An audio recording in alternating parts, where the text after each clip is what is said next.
ఆంధ్రప్రదేశ్లో BC SC ST వసతి గృహాల సమస్యలకు నిలయంగా మారాయి. తగిన వసతి సౌకర్యాలు లేక విద్యార్థులు నానాగచాట్లు పడుతున్నారు. అనకాపల్లి జిల్లాలో కూడా అదే పరిస్థితి ఉంది. పేరుకు అవి వసతి గృహాలు, వాస్తవంలోకి వెళితే వసతి లేని నిలయాలు. అధికారుల మాటల్లో వినిపించే సౌకర్యాలు భూతద్దంలో వెతికినా దొరకవు. అనునిత్యం ఉదయం కాలకృత్యాల నుంచి నిద్రపోయే వరకు నిత్యం సమస్యలతో సావాసం వారు చేయాలి. ఒక్క మాటలో చెప్పాలంటే సమస్యల పుట్ట.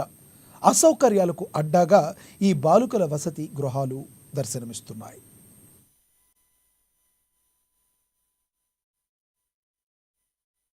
చదువుతున్నాను. బీసీ గర్ల్స్ హాస్టల్ చీడికాడలో ఏపీ మోడల్ స్కూల్ అనే కొంతమంది విద్యార్థులు ప్రభుత్వ ఉన్నత పాఠశాలలో చదువుతున్నాం. మా అందరికి ఒకటే బిల్డింగ్ అవడం వల్ల పడుకునేటప్పుడు ఇబ్బందిగా ఉంది. చలికాలంలో కూడా కిందన కార్పెట్లు ఒడుచుకొని పడుకోవడం వల్ల చాలా ఇబ్బందిగా ఉంది. అదే ఉదయం 9 గంటలకల్లా స్కూల్ కి వెళ్ళడానికి రెడీ అవ్వడానికి కోసం ఉదయం బేగ స్నానాలు చేయడానికి ఇబ్బంది అవుతుంది. బాత్రూమ్ ఇబ్బంది కూడా అవుతుంది.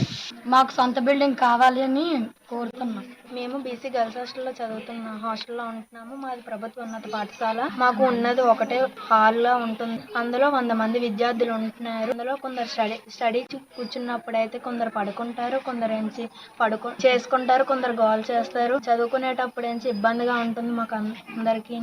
10th పబ్లిక్ కూడా రాయడానికి ఇబ్బందిగా ఉంటుంది. మాకు సపరేట్ ఒక గది లాంటిది కావాలి 10 మందికి. అలాగా కాక చలికాలంలో చదువుకోవడానికి కూడా ఒక సపరేట్ రూమ్ ఉంటే అందులోకి వెళ్ళి చదువుకుంటాం. హాల్లోనే పడుకోవాలి, కింద పడుకుంటాం కాబట్టి లైట్లు వేసి చదువుకుందాం అంటే అందరూ లేసేస్తారని చదువుకోవడానికి అవ్వట్లేదు. మేమైతే మధ్యలో 2 గంటలకి 3 గంటలు లేచి స్నానాలు చేయాల్సి వస్తుంది. చీడికాడ గర్ల్స్ హాస్టల్ సంబంధించి చాలా ఎక్కువ సమస్యలు ఉన్నాయి. ఈ హాస్టల్లో 3వ తరగతి నుంచి 10వ తరగతి వరకు ఇక్కడ చదువుతూ ఉన్నారు ఆడపిల్లలు. వీళ్ళకి బాత్రూమ్లు గానీ టాయిలెట్ రూమ్స్ గానీ అసలు ఏమీ సౌకర్యాలు లేవు. ఉన్నది ఒకే హాస్టల్లో ఒకే గది. ఆ గదిలోనే 101 మంది ఉండవలసి వస్తుంది. తక్షణమే గవర్నమెంట్ స్పందించి వెంటనే సొంత బిల్డింగ్ కట్టి 4-5 గదులు ఉండేలాగా పర్మనెంట్ బిల్డింగ్ కట్టి ఉంటే ఈ చీడికాడలో మరి